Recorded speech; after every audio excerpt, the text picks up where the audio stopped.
Hello, and welcome back to Catching Up on Capitol Hill, a series in which we discuss the latest in tax legislation and in tax policy. I'm your host, John Gimigliano.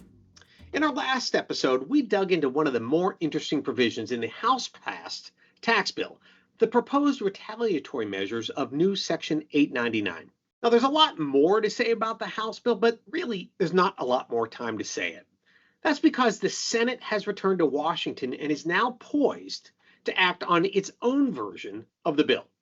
We'd love to do an episode about all the many policy choices available to the Senate, what they might or might not do.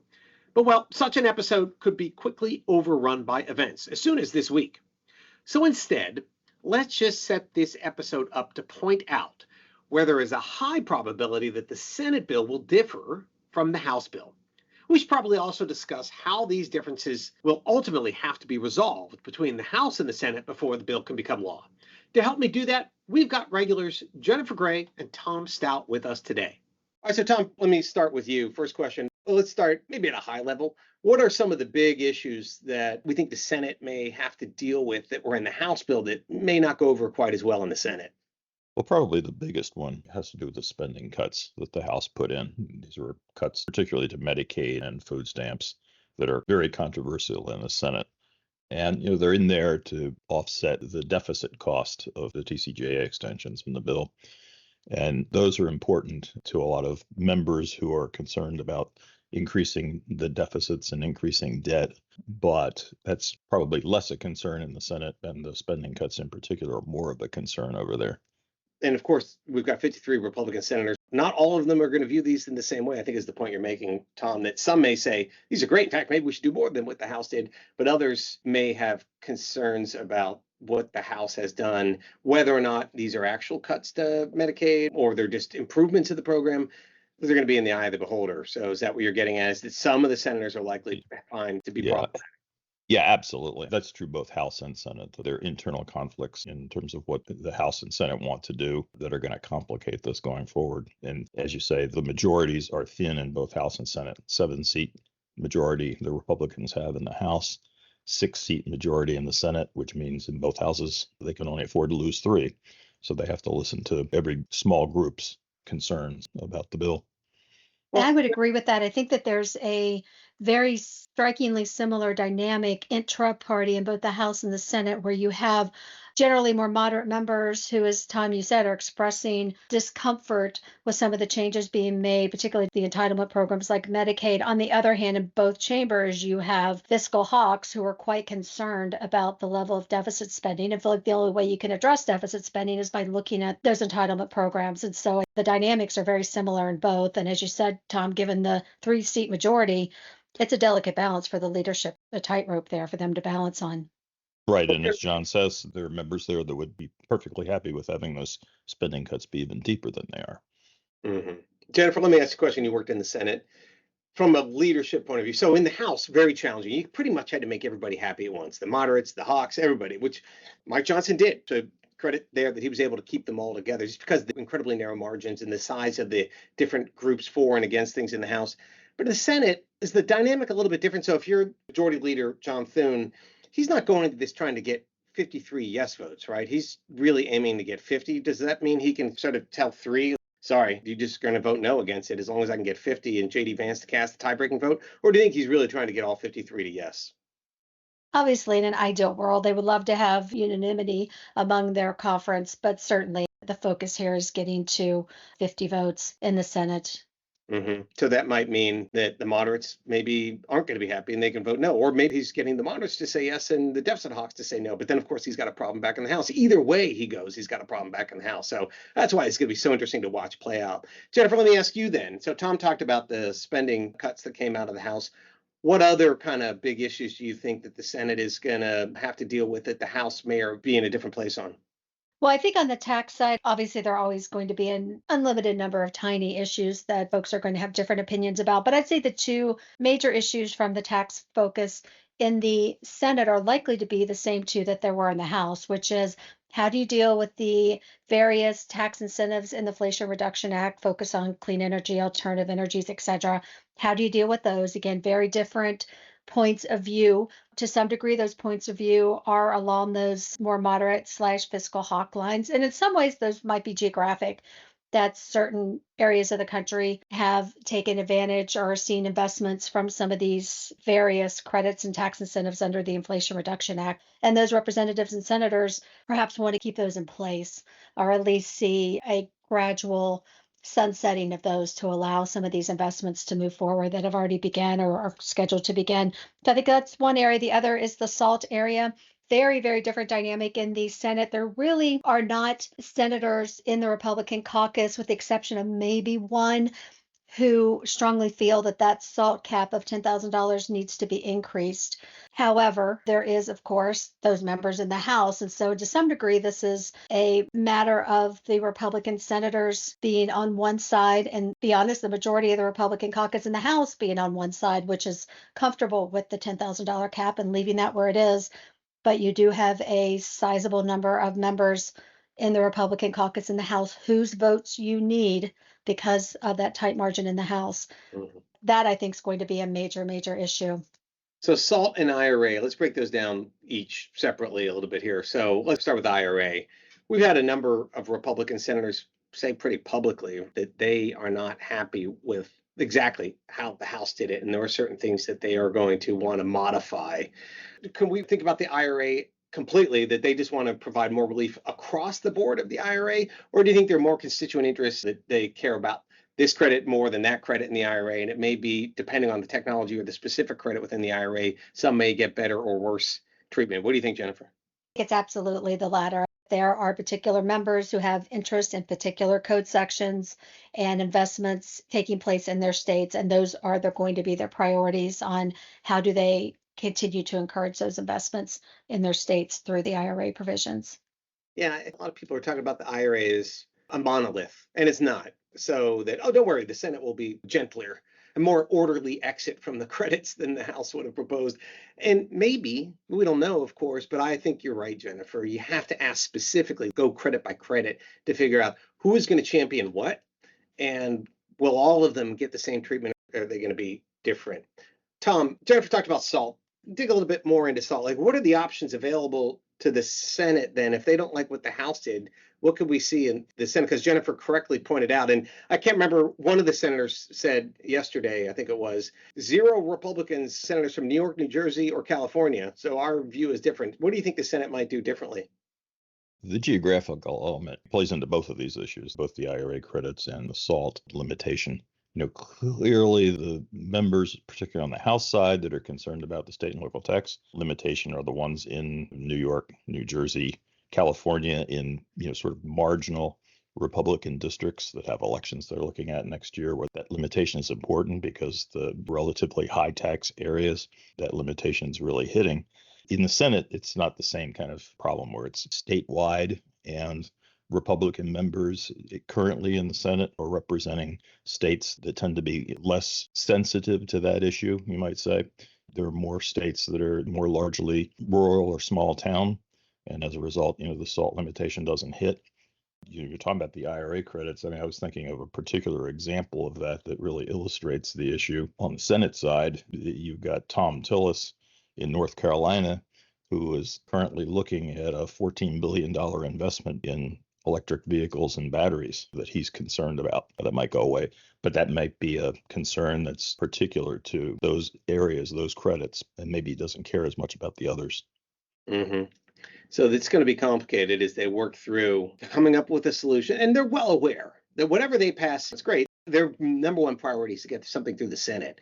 But of secondary importance is passing something that is dead on arrival in the House isn't a great outcome either. So thinking about how these are going to land in the House and trying to do those both at the same time. But the number one priority is, of course, to get it through the Senate. Tom, let me stick with you for a minute. Let's go back high level again. The House and the Senate are accounting for their bills in very different ways, correct? And tell us how.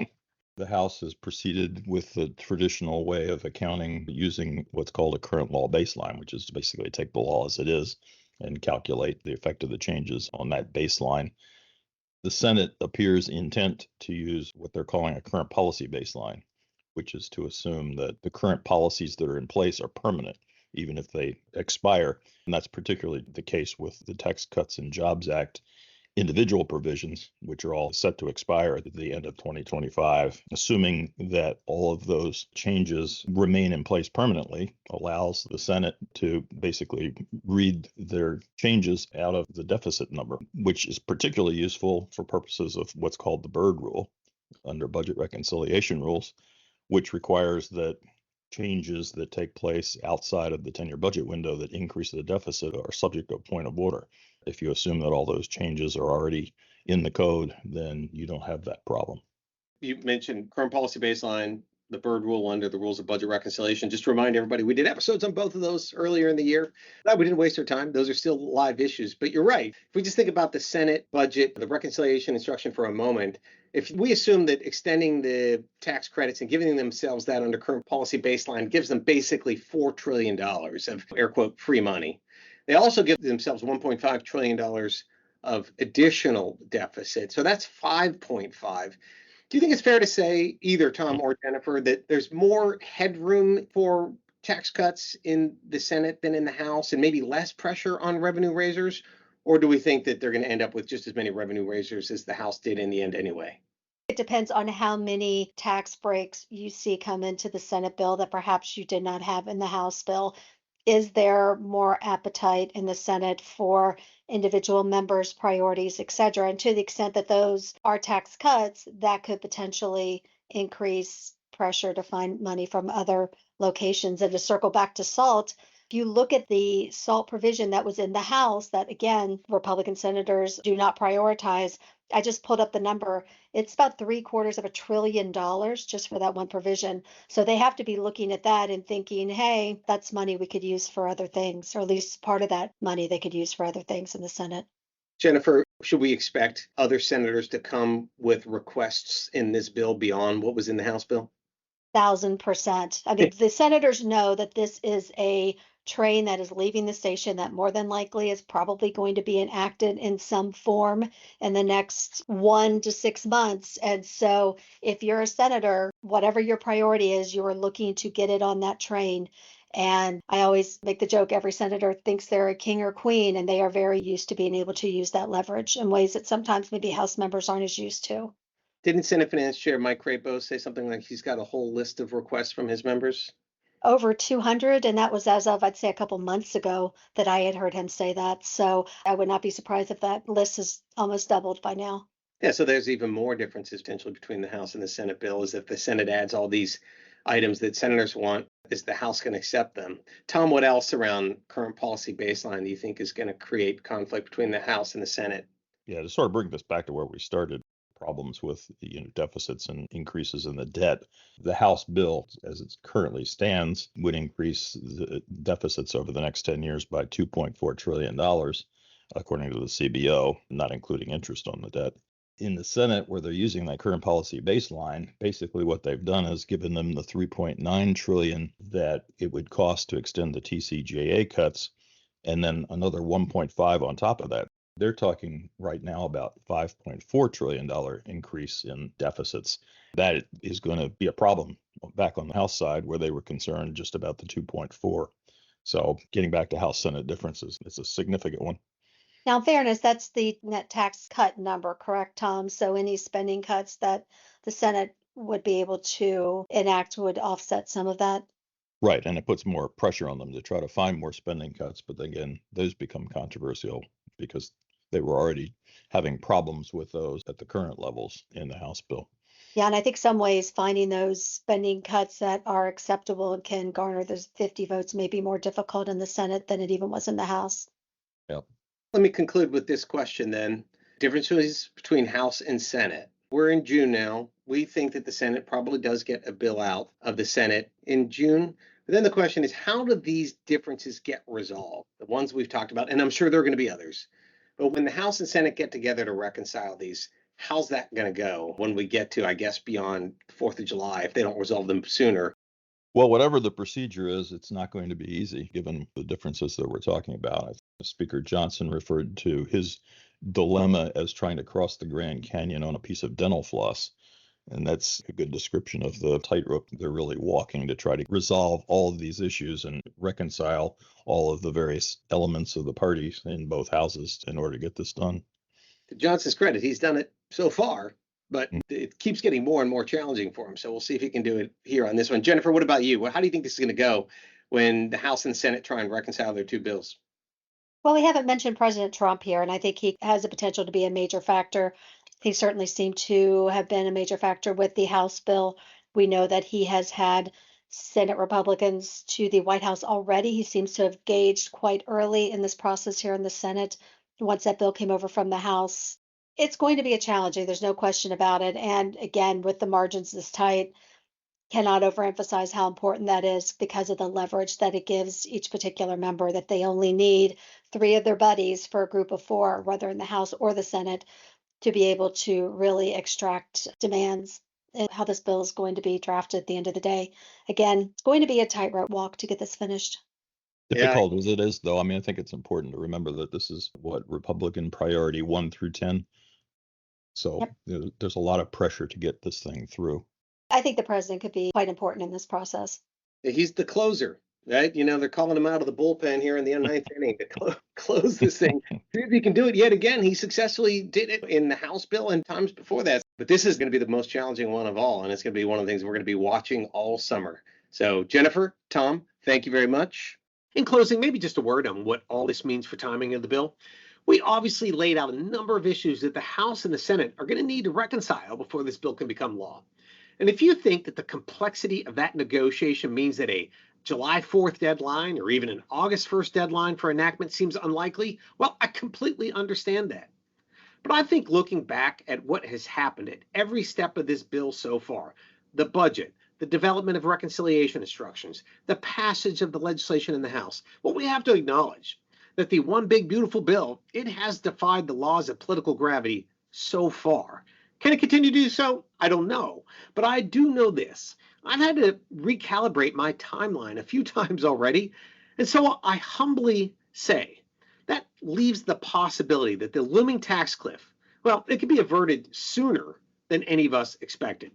The coming few weeks are going to tell us so much about the trajectory of this legislation. So we should all buckle up because pass, fail, or temporarily derail, this summer is going to be jam-packed with tax legislative action. With that, thanks for tuning in to Catching Up on Capitol Hill. Take care, and I hope to see you soon.